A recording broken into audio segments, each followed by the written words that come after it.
मैं नरेश कुमार जांगड़ा हंस वास्तु शक्ति चैनल की पाठशाला में आपका हार्दिक स्वागत करता हूं। आज का जो मेरा विषय है वो टॉपिक वो बड़ा ही इंटरेस्टेड है। कंघा, जो बाल संवारने का, बाल बांधने का जो कंघा होता है।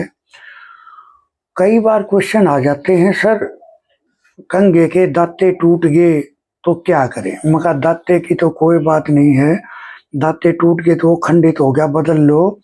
लेकिन सबसे बड़ी बात क्या है, देखिए सर, प्लास्टिक का और किसी चीज का कंघा चल जाएगा, लेकिन जो ये हार्ड के कंघे बनाते हैं, हड्डियों के कंघे जो बनाते हैं, इसके कारण घर में नई नई समस्याएं जन्म ले लेती हैं। और ये इतनी सफाई से बना देते हैं हार्ड के कंघे को भी, हड्डियों के कंघे को भी, कि बंदे इतनी शाइनिंग होती है कि बंदा अट्रैक्ट हो जाता है लेने के लिए। सर आप एक बात विचार करके बताओ मेरे को, क्या घर में हड्डियों को रखना ठीक है?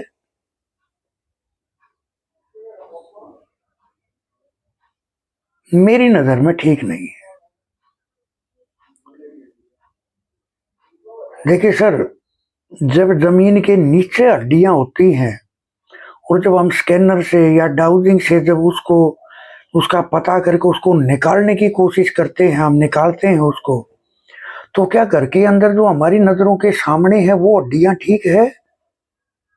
बिल्कुल ठीक नहीं। सर कंघा हमेशा या तो प्लास्टिक का हो या किसी और धातु का हो, या कंघा लकड़ का होना चाहिए। जो देसी की कर होती है, देखो बाल क्या है, शनि और राहु और केतु तीनों को दिखाते हैं बाल। तो बाल के अंदर जो कंघा है वो अगर लकड़ी का हो तो सबसे अच्छा, और वो भी देसी कीकर का। शीशम का भी चल जाएगा,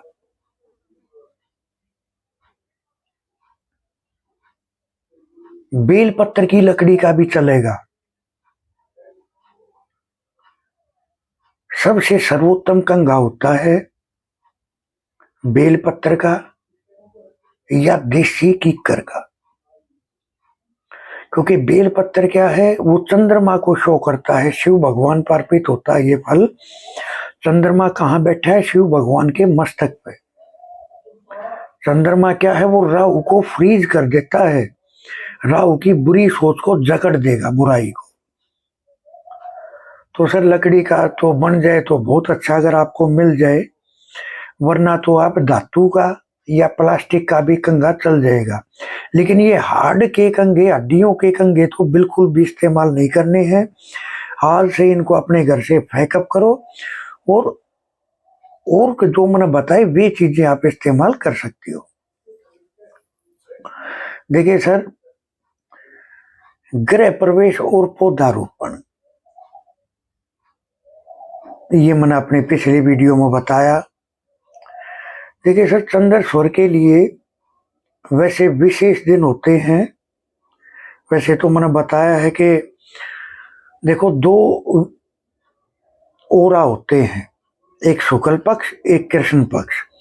कृष्ण पक्ष के पहले 3 दिन में सूर्य स्वर चलना चाहिए, फिर अगले 3 चंद्र, फिर अगले 3 सूर्य, फिर अगले 3 चंद्र, ऐसे चलेंगे। लेकिन शुक्ल पक्ष में पहले 3 चंद्रमा के, फिर 3 सूर्य के, फिर चंद्रमा के, इस तरह से चलने चाहिए। लेकिन अगर इन दिनों में, जैसे चंद्रमा के दिनों में, अगर सोमवार हो, बुधवार हो, गुरुवार हो या शुक्रवार हो, इन दिनों में अगर चंद्र स्वर हो, तो गृह प्रवेश चंद्र स्वर में अगर करते हैं तो उस घर में सदा शांति भरा माहौल रहता है, खुशनुमा माहौल रहता है।